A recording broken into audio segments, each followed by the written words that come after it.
اللہ اللہ اللہ اللہ۔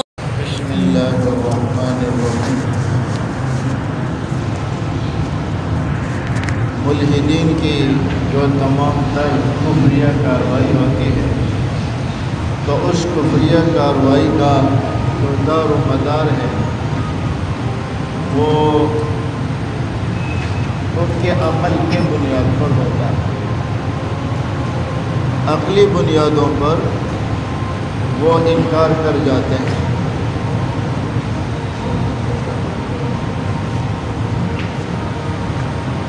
اچھا، اب جو چیز نظر میں نہیں آتی یا جو چیز عقل میں نہیں آتی تو وہ اس کا انکار کر جاتا ہے۔ عقل میں نہ آنے والی باتوں کا وہ انکار کر جاتے ہیں۔ حالانکہ جیسے میں عرض کر چکا ہوں کہ عقل جو ہے یہ عقل کل نہیں ہے، یعنی اس پر حتمی اور آخری نتیجہ مرتب نہیں ہوتا۔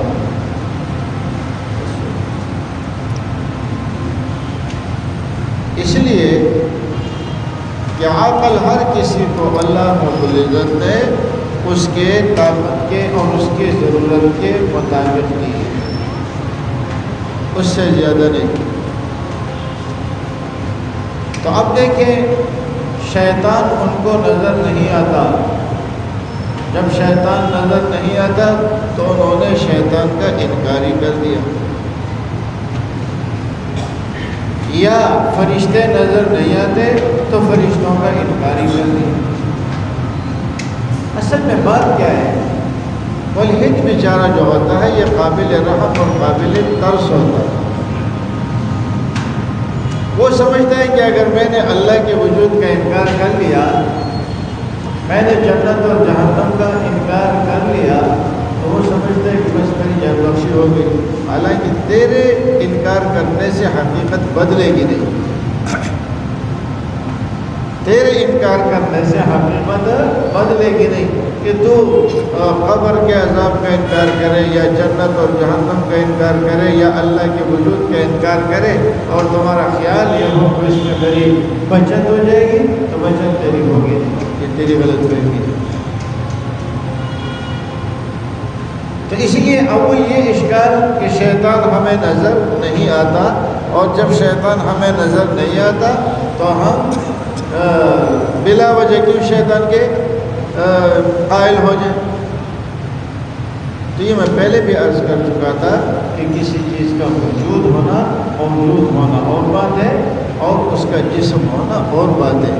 بہت ساری ایسی چیزیں ہیں کہ جو آپ کو نظر نہیں آتی، آپ انکار کر جاتے ہیں۔ جنات کا بھی انکار کر لیا، ہمیں نظر نہیں آتے، ہے تو دکھاؤ۔ تو ضروری نہیں ہے کہ اگر کوئی چیز موجود ہے تو اس کو آپ دیکھ بھی سکیں۔ اللہ کا انکار کر دیا، اگر اللہ ہے تو دکھاؤ کہاں ہے۔ یعنی کہ جو ہمیں دکھ نہیں رہا ہم اسے مانیں گے۔ یہ ہے ملحدین کا فلسفہ۔ یہی وجہ ہے کہ وہ اللہ کا بھی انکار کر رہے ہیں، فرشتوں کا بھی انکار کر رہے ہیں، جنات کے بھی انکار کر رہے ہیں، شیاطین کے بھی انکار کر رہے ہیں۔ اللہ تعالیٰ نے بہت ساری چیزیں ایسی بنائی ہیں کہ جو آپ کو نظر تو نہیں آتی مگر اس کا وجود ہوتا ہے۔ جیسے ایک تار کے اندر کرنٹ جا رہا ہے، آپ اس کو دیکھ رہے ہیں تو آپ کو وہ لہر نظر نہیں آتی، لیکن ہاتھ لگائیں گے تو پتہ چلے گا کہ ہے یا نہیں۔ تو اللہ تعالیٰ نے انسان کو اتنی طاقت دی ہے کہ وہ ایسی چیزیں بنا رہا ہے کہ جو چیزیں موجود تو ہیں مگر آپ کو نظر نہیں آتی۔ آپ نے دیکھا ہوگا پتھروں کو توڑ رہا ہے اندر لیزر کے ذریعے، یہاں سے کنیکشن لگاتے ہیں، ادھر ٹی وی میں ساری چیزیں وہ آپ کو تبدیل ہوتی ہوئی چینل نظر آتے ہیں، مگر یہ ہے کہ وہ جو چیز درمیان میں لہر جا رہی ہے وہ لہر آپ کو نظر نہیں آ رہی۔ اور یہ کس نے بنایا؟ انسان نے بنایا۔ تو خالق کی کیا طاقت اور قدرت ہوگی۔ انسان کو اللہ نے اتنی طاقت دی ہے کہ وہ ایسی چیزیں بنا رہے ہیں کہ جو اپنا اثر آپ کو دکھا رہے ہیں. یہ گھڑی ٹھیک کرتے آپ کو نظر آ رہا ہے یہاں سے ریموٹ کے ذریعے ہو رہا ہے تو کوئی کنیکشن ہے نا, لیکن وہ کنیکشن کہاں ہے وہ آپ کو نظر نہیں آتا مگر آپ اس کے قائل ہیں. مگر جب اللہ آپ کو نظر نہ آئے, فرشتے نظر نہ آئے, جنات نظر نہ آئے, شیطان نظر نہ آئے تو انکار کرتے. سوچنے کی بات ہے. اچھا یہ پرانے زمانے کے لوگوں میں اس قسم کے اشکالات اگر آتے تو آ سکتے تھے. اب تو یہ کہ سائنسی دور ہے اور سائنس وہ قرآن کریم کی مخالفت نہیں کرتا, سائنس قرآن کریم کی تائید کرتا ہے. بہت سی اور بھی ایسی چیزیں ہیں. مثال کے طور پر انسان کے بدن کے اندر شہوت ہے, انسان کو جو دکھ اور ٹینشن ہوتا ہے, انسان کو خوشی کا اظہار ہوتا ہے, انسان کو درد ہوتا ہے, یہ جو کیفیات انسان کے اوپر آتی ہے تو کیا ان کیفیات کو آپ کسی کو دکھا سکتے ہیں؟ دکھانا تو کیا آپ سمجھا بھی نہیں سکتے. مثال کے طور پر ایک آدمی جس کو کبھی بھی بھوک نہ لگی ہو اور آپ اس بندے سے کہیں کہ مجھے بھوک لگی ہے تو کیا وہ آپ کی بات کو سمجھ جائے گا؟ آپ اپنی یہ جو فیلنگ ہو رہی ہے اندر, یہ جو آپ محسوس کر رہے ہیں بھوک کو, یہ آپ کسی کو سمجھا سکتے ہیں کہ بھوک کسے کہتے ہیں؟ نہیں سمجھا سکتے. اچھا اسی طرح ایک بچہ وہ شہوت کو نہیں سمجھ سکتا. کیوں؟ یہ ایک کیفیت ہے, یہ ایک فیلنگ ہے. اس فیلنگ کو آپ محسوس تو کر سکتے ہیں, دوسرے کو سمجھا نہیں سکتے. خوشی ہے, خوشی کا کیا مطلب ہے؟ آپ مجھے خوشی کا مفہوم سمجھا سکتے ہیں؟ آپ کے اوپر جو کیفیت گزرتی ہے خوشی کی, یا جو غمی کی کیفیت آپ کے اوپر گزرتی ہے, آپ وہ کیفیت مجھے سمجھا سکتے ہیں؟ تو خوشی اور غمی ایسی چیز ہے کہ جس کا تعلق کیفیات کے ساتھ ہے. اور بھی بہت ساری ایسی چیزیں ہیں جس کا تعلق کیفیات کے ساتھ ہے. بھوک ہے, پیاس ہے, شہوت ہے, خوشی ہے, غمی ہے. آپ اس کو سمجھا نہیں سکتے کسی کو. لیکن اگر کسی کو کبھی بھوک لگی ہو اور آپ کہیں مجھے بھوک لگی ہے تو وہ سمجھ جاتا ہے, اس لیے کہ یہ کیفیت اس پر بھی گزری ہوتی ہے. کہتے ہیں کہ آدم علیہ السلام کو جو نام بتائے گئے نا, وَعَلَّمَ آدَمَ الْأَسْمَاءَ كُلَّهَا, اور فرشتوں کو بھی بتایا گئے. فرشتے نہ سمجھا پائے, آدم علیہ السلام سمجھا پائے. تو کہتے ہیں کہ ان میں ایک نام یہ بھی تھا کہ پیاس کسے کہتے ہیں. پیاس, آپ کو پیاس لگتی ہے؟ فرشتوں سے پوچھو پیاس کسے کہتے ہیں, اب فرشتے نہیں بتا سکتے, اس لیے کہ کبھی پیاس لگی ہو تو وہ بتائیں گے. بھوک کسے کہتے ہیں, فرشتے نہیں بتا سکتے. تو اب دیکھیں بہت ساری چیزیں ایسی ہیں جو آپ کے اپنے بدن کے ساتھ اس کا تعلق ہے, لیکن آپ دوسرے کو سمجھا نہیں سکتے, آپ دوسرے کو دکھا نہیں سکتے, مگر آپ اسے محسوس کرتے ہیں. تو عجیب بات ہے, آپ اپنے بھوک کو تو محسوس کرتے ہیں, اپنی پیاس کو محسوس کرتے ہیں, اپنی شہوت کو محسوس کرتے ہیں, اپنے خالق کو محسوس نہیں کر سکتے. جس نے آدم سے وجود دیا اور اس پوری کائنات کو جس اللہ رب العزت نے بنا, آپ اسے محسوس نہیں کر سکتے. مثال کے طور پر آپ ایک جنگل کے اندر جا رہے ہیں اور کوئی آبادی نہیں ہے, کوئی انسان وہاں پر نہیں ہے. اتنے میں آپ نے دیکھا کہ کسی کے جوتے پڑے ہوئے, آپ نے کہا اس کا مطلب یہ کہ یہاں کوئی ہے. صرف جوتا آپ نے دیکھا, آپ نے کہا نہیں یہاں کوئی ہے. یا آپ نے ایک پین دیکھا کہ کہیں پڑا ہوا ہے, آپ نے کہا ادھر کوئی انسان ہے, اس لیے کہ یہ پین یہاں کیسے ہے. آپ نے ایک چھوٹی سی جھونپڑی دیکھی, آپ سمجھ جائیں گے انسان ہے. ٹوپی نظر آئی, آپ سمجھ جائیں گے انسان ہے. ایک ٹوپی سے اور ایک جوتے سے آپ کو انسان کا پتہ چل رہا ہے, اتنی بڑی کائنات سے خدا کا پتہ نہیں چلتا.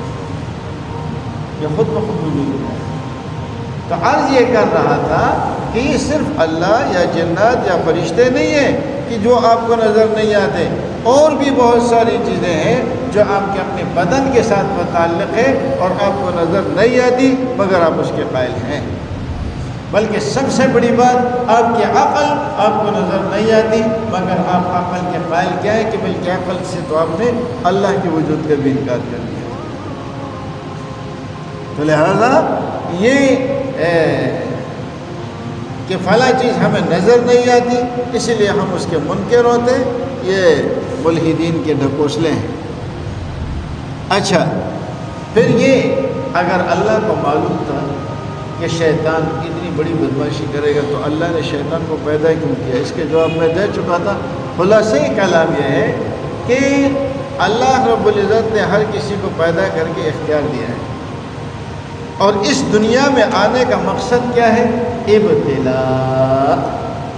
ایک بات یاد رکھیں، اگر اللہ چاہے نا، وَلَوْ شَاءَ رَبُّكَ لَهَدَى النَّاسَ جَمِيعًا وَلَوْ شَاءَ رَبُّكَ لَآمَنَ مَنْ فِي الْأَرْضِ كُلُّهُمْ جَمِيعًا وَلَوْ شَاءَ رَبُّكَ لَجَعَلَ النَّاسَ أُمَّةً وَاحِدَةً۔ قرآن میں کتنی جگہ آیا ہے اللہ چاہتا تو سب کو مسلمان بنا دے۔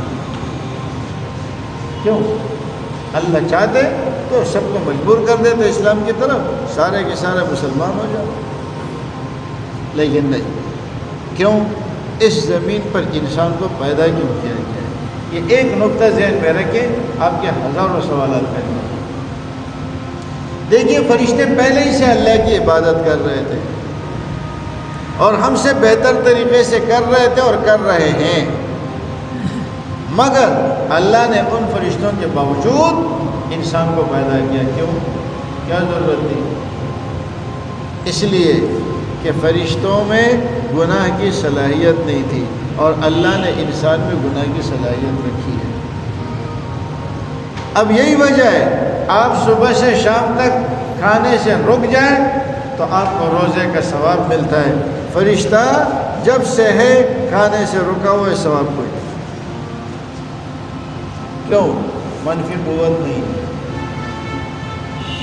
وہ ہر وقت رکوع میں سجدے میں ثواب نہیں، آپ تھوڑا سا رکوع سجدہ کرتے ہیں تو ثواب مل جاتا۔ مقصد یہ ہے، اب جہاں مثبت قوت ہے تو مثبت قوت کے سامنے منفی قوت کا ہونا ضروری ہے، اور اسی منفی قوت کے وجود نے انسان کو فرشتوں سے افضل بنا دیا۔ اگر یہ منفی قوت نہ ہوتی، شیطان نہ ہوتا، تو آج ہم زمین پر بھی نہ ہوتے، ہم اولاد آدم زمین پر ہی نہ ہوتے۔ یہ جو اتنی زمین پر اللہ نے پیدا کیا، آباد کیا، اور اس میں اللہ نے اتنے سارے انبیاء بھیجے، کیوں؟ اس لیے کہ شیطان نے گڑبڑ کی تھی، اسی کی وجہ سے اللہ تعالیٰ نے انبیاء کو بھیجا۔ تو دیکھیں پیچھے کتنی بڑی حکمت چھپی ہے۔ شیطان کی شرارت کے پیچھے اسی جنت اور جہنم کا معاملہ آ گیا۔ یہ تکوینی معاملات ہیں، اللہ کو معلوم ہے۔ ہاں، کسی بری چیز کا بنانا یہ نقصان نہیں ہے، بلکہ اس کا غلط استعمال کرنا یہ نقصان ہے۔ یہ بھی میں بتا چکا ہوں۔ آگ اللہ کی نعمت ہے، اگر آگ نہ ہو آپ کھانا کیسے پکائیں گے؟ پانی اللہ کی نعمت ہے، لیکن اگر یہ پانی ضرورت سے زیادہ ہو جائے اور یہ آگ ضرورت سے زیادہ ہو جائے تو پھر عذاب ہے۔ اب اسی آگ سے ایک بندہ خود کو آگ لگا رہے ہیں تو آپ جا کر کے ماچس کی فیکٹریاں بند کر دیں گے۔ کیوں؟ ماچس بنانا یہ کمال کی بات ہے، نقصان کی بات نہیں ہے، لیکن یہ کہ اس ماچس سے کسی زندہ انسان کو جلانا یہ جائز نہیں۔ زہر بنانا کمال کی بات ہے، لیکن زہر سے خودکشی کرنا یہ نقصان ہے۔ تو اگر اللہ تعالیٰ نے برے کاموں کو کیوں پیدا کیا، اللہ نے بری چیزوں کو کیوں پیدا کیا؟ اس کا پیدا کرنا عیب نہیں ہے، اس کو اختیار کرنا ہے۔ تو بہرحال اسی طرح فرشتوں کا انکار کر جاتے ہیں کہ یہ ہمارا عقیدہ کیا ہے؟ ہمارا عقیدہ ہے کہ فرشتے اللہ کی نیک مخلوق ہیں، اللہ کی نافرمانی نہیں کرتے، مختلف ڈیوٹیوں پر اللہ نے ان کو لگایا ہوا، کچھ نے اللہ کا عرش تھاما ہوا ہے، کچھ اللہ کے عرش کے ارد گرد طواف کر رہا ہے، کچھ کے ذمے بارش کا نظام ہے، جو بڑے مقرب فرشتے ہیں۔ اسی طرح وحی لانے کا جیسے حضرت جبریل ہے، اور سور پھونکنے کا یہ ان کے ذمے ہے، یہ مشہور فرشتے ہیں، 4 مقرر فرشتے ہیں۔ اسی طرح لوگوں کی روح نکالنے کا یہ اللہ تعالیٰ نے کیا ہوا ہے اور فرشتوں کو دیا ہوا ہے۔ اسی طرح کچھ فرشتے ہوئے جو آپ کے اعمال لکھ رہے ہیں، کچھ ہوئے جو جنت پر مقرر ہیں، کچھ ہوئے جو جہنم پر مقرر ہیں۔ تو فضول کسی کو پیدا نہیں کیا۔ اچھا، پھر یہ کہ حضرت اسرائیل ایک ہی وقت میں اتنے سارے لوگوں کی روح کیسے نکال سکتے ہیں؟ بندہ ایک ہے، وہ ادھر ہوں گے یا ادھر ہوں گے۔ علماء نے فرمایا کہ ان فرشتوں کا جو چیف ہے نا وہ اسرائیل ہے، باقی ان کے ساتھ ٹیم موجود ہے۔ لیکن چلیں اگر وہ ٹیم نہ ہو، ایک ہی اسرائیل ہو، تو اسرائیل کے پشت پر خدا کی قوت ہے، ان کے لیے کیا مشکل ہے؟ آج کل مثال کے طور پر آپ کا ایک کمپیوٹر ہے اور اس کمپیوٹر کے اندر آپ نے بہت ساری چیزیں فٹ کی ہوئی ہے، اور جب ایک بٹن دباتے ہیں تو ہزاروں کے پاس وہ چیز پہنچ جاتی ہے۔ تو آپ کے ایک بٹن میں اتنی طاقت ہے تو جبریل حضرت اسرائیل کے پاس کیوں؟ اس زمانے کے لوگ یہ اعتراض کر سکتے تھے، آج کل کے زمانے کے لوگوں کے لیے کیا؟ اس میں تو کوئی مشکلات ہی نہیں، جہاں پہنچا ہے۔ اچھا، یہ تو وہ ہے۔ پھر جب کرامات میں آپ دیکھتے ہیں نا، کرامات میں بزرگوں کی کرامات میں، تو ایک ولی وہ کئی مقامات پر ایک وقت میں دیکھا جا سکتا ہے، یہ کرامت ہے اس کی۔ تو جب ایک ولی کی اتنی بڑی کرامت ہوگی تو جو اللہ نے ذمہ لگایا ہوئے فرشتوں کی، تو اس میں کتنی بڑی طاقت اور قوت ہو سکتی ہے۔ اس زمانے میں جو زیادہ تیز رفتار ہوتی تھی نا وہ گھوڑے کی ہوتی تھی۔ آج آپ دیکھیں راکٹ کس رفتار سے چل رہا ہے۔ کہتے ہیں شیاطین اور فرشتے اتنی تیز رفتار سے چلے کہ ہماری عقل نہیں مانتی۔ آپ کو پتہ ہے یہ کرنٹ جو تار کے اندر بجلی کا چل رہا ہے یہ کتنی رفتار سے چل رہا ہے۔ آپ کو پتہ ہے روشنی کس رفتار سے چلتی ہے۔ آپ کو پتہ ہے موبائل جب آپ کرتے ہیں تو آپ کی آواز کس رفتار سے پہنچتی ہے۔ یہ ساری چیزیں وہ جو آپ کی آنکھوں کے سامنے ہیں، لیکن جب فرشتے کی رفتار کی بات آتی ہے تو پھر وہاں معاملہ گڑبڑ ہو جاتا ہے، پھر ملحد انکار کر جاتا ہے۔ یہ کیسے ہو سکتا ہے؟ تو فرشتے ایسی مخلوق ہے کہ جو اللہ کی مخلوق ہے، فرما بردار ہے، نافرمانی نہیں کرتے، اللہ کی بیٹیاں نہیں ہیں، بلکہ اللہ کی فرما بردار مخلوق ہے، اللہ کی بیٹیاں نہیں ہیں۔ پھر کہتے ہیں کہ جی آپ کہتے ہیں نعوذ باللہ، بعض بات ایسی ہوتی ہے کہ جس کے کرتے ہوئے انسان کو شرم بھی آتی ہے لیکن بتانی پڑتی ہے، کہ آپ کہتے ہیں کہ فرشتے جو ہے وہ شہوت سے پاک ہے، اللہ نے ان کو پیدا ہی کیا ہے شہوت سے پاک۔ اگر شہوت ان کے پاس ہوتی تو پھر انسان کو پیدا کرنے کی ضرورت ہی نہیں تھی۔ نعوذ باللہ ثم نعوذ باللہ۔ اب دیکھیں نا حضرت مریم کا جو واقعہ ہے وہ ہر کسی کو، ایک بچے کو بھی پتہ ہے کہ حضرت مریم کا جو واقعہ ہے وہ یوں ہے کہ حضرت مریم علیہ السلام وہ نہا رہی تھی، حضرت جبریل جو ایک فرشتے تھے ان قوتوں سے پاک تھے، انہوں نے جا کر کے ایک پھونک ماری اور وہ پھونک اس کے بدن میں چلی گئی، تو اب اس سے کیا ہو گیا کہ حمل ٹھہر گیا۔ اب وہ بدبخت کیا کیا کہ حضرت جبرائیل وہ ایک خوبصورت جوان کی شکل میں آئے جوانی کے دور میں، اور وہ حضرت مریم کے پاس جو آئے تو وہ کس مقصد سے آئے؟ انا للہ و انا الیہ۔ فرشتے تو اس چیز سے ہی پاک ہے، وہ تو صرف اللہ کے حکم لے کر آئے تھے۔ اچھا، پھر یہ بھی ذہن میں رکھیں کہ ان کے بارے میں یہ آتا ہے وَمَرْيَمَ ابْنَتَ عِمْرَانَ الَّذِي أَحْصَنَتْ فَرْجَهَا، اور مریم بنت عمران جنہوں نے اپنے عزت و عصمت کی اور شرمگاہ کی حفاظت کی۔ آگے اللہ نے فرمایا فَنَفَخْنَا فِيهِ مِن رُّوحِنَا، کہ ہم نے پھونک مارا حضرت مریم میں۔ اب یہاں وہ کہتے ہیں کہ مسلمانوں یہ نقشہ آپ ہمیں سمجھا دو کہ انہوں نے اپنے شرمگاہ کی حفاظت کی اور ہم نے نعوذ باللہ ان کی شرمگاہ میں پھونک ماری۔ انا للہ و انا الیہ۔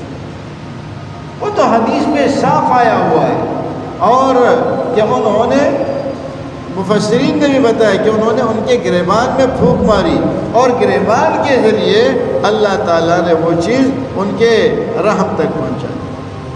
اب مثال کے طور پر آپ سے ابا کہتے ہیں کہ بیٹا اوپر ٹینک بھر دینا، آپ کہتے ہیں جی ابا، ادھر بٹن دبا دیتے ہیں اور وہ پانی اوپر جاتے ہیں، تو آپ تو اوپر گئے ہی نہیں اور آپ 10ویں منزل پہ پانی چڑھا رہے، آپ کہتے ہیں میں نے ٹینک کر دی۔ تو یہ اتنی گندی اور غلط بات ہے۔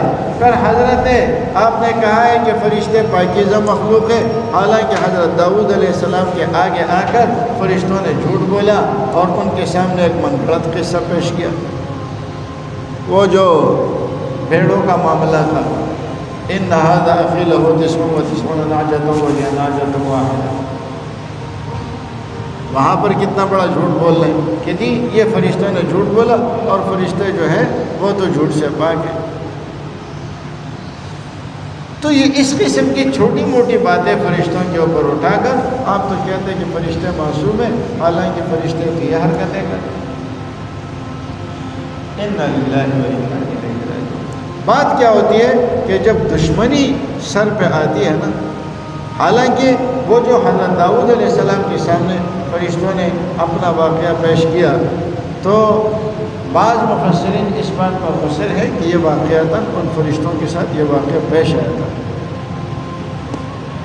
اور بعض کہتے ہیں نہیں یہ واقعہ پیش نہیں آیا تھا، یہ ایک مثال جس کو ہم کہتے ہیں تمثیل، یہ ایک تمثیل ہے کہ اب ہوتا کیا ہے کہ کوئی بڑا آدمی ہے اور باقی چھوٹے ہیں، اب وہ چھوٹے بڑے کو کسی غلطی پر متنبع کرنا چاہتے ہیں تو وہ وہاں کیا کرتے ہیں، کوئی اس قسم کی مثال دے دیتے ہیں تاکہ بات اس بڑے کے اوپر فٹ نہ ہو اور بڑا آپ کی بات کو سمجھ بھی جائے،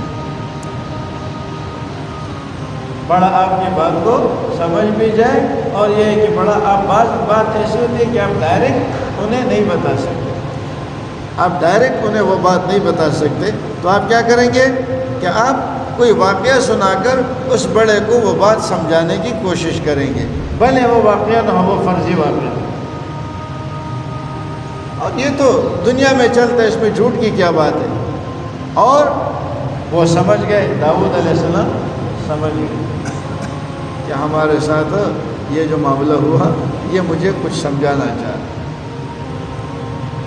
تو بہرحال فرشتے یہ گناہوں سے پاک ہیں اور یہ ہر وقت اللہ کی عبادت میں لگے رہتے ہیں، باقی آپ کو نظر نہیں آتے اور آپ کہتے ہیں کہ مجھے نظر نہیں آتا میں نہیں مانوں گا۔ تو یاد رکھیے یہ ایک بڑی نکتے کی بات بتا رہا ہوں، اگر کوئی شخص یہ کہے کہ میں فلاں چیز کو تب مانوں گا کہ جو میرے سمجھ میں آ جائے گا، تو یاد رکھنا یہاں کفر کا خطرہ ہے، اس لیے کہ ایمان کا اصل جو ایمان ہے وہ ایمان بالغیب ہے۔ اگر آپ کہتے ہیں مجھے سمجھ آ جائے گا تو میں مان لوں گا، تو فرعون کو بھی سمجھ آ گیا تھا، فرعون کو بھی سمجھ آ گیا تھا۔ اور جب لوگ مریں گے نا تو مرتے وقت ہر مرنے والے کو بھی سمجھ آ جائے گا، لیکن پھر اس سمجھ کا کوئی اعتبار نہیں ہوگا۔ اصل جو اللہ کے ہاں مطلوب ہے وہ ہے ایمان بالغیب، اور ہمارے آج کل کے بچے یہی کہتے ہیں نہیں جی یہ لاجک کی بات کر رہے ہیں، اس لیے یہ مجھے بہت پسند ہے۔ لاجک کو ایک طرف رکھو، اللہ کا حکم جب آتا ہے نا وہاں لاجک نہیں چلتی۔ آج کل فلاں بڑے لاجک کی بات کر رہے ہیں، اللہ کے حکم کے آگے انسانی لاجک کچھ بھی نہیں ہے۔ اب آپ یہ کہتے ہیں کہ ہر چیز مجھے سمجھ آئے، چلے مجھے سمجھا دو اللہ کا وجود، نہیں سمجھا سکتے، کیا سمجھائیں گے آپ؟ اسی طرح مرنے کے بعد کے واقعات ہیں، کیا سمجھائیں گے؟ اس کو کہتے ہیں ایمان بالغیب۔ اب ایمان بالغیب جہاں مطلوب ہے وہاں یہ کہنا کہ جب تک میں دیکھوں گا نہیں میں نہیں مانوں گا، یہ بات انسان کو کفر پر پہنچا جاتی ہے۔ اب ہماری مجبوری یہ ہے کہ ہمیں پھر لاجک کے حساب سے سمجھانا پڑتا ہے، اس لیے کہ خبیثوں نے اعتراض کر رکھے، لیکن مسلمان کے لیے یہ بات نہیں ہے کہ وہ ہر مسئلے کے اندر لاجک کے پیچھے چلے اور جہاں اس کو سمجھ نہ آئے تو یہ کہے جی میں تب تک مانوں گا نہیں، اور پھر تحقیق میں پڑ جاتا ہے، حالانکہ وہ تحقیق کا اہل ہوتا نہیں۔ اللہ ہمیں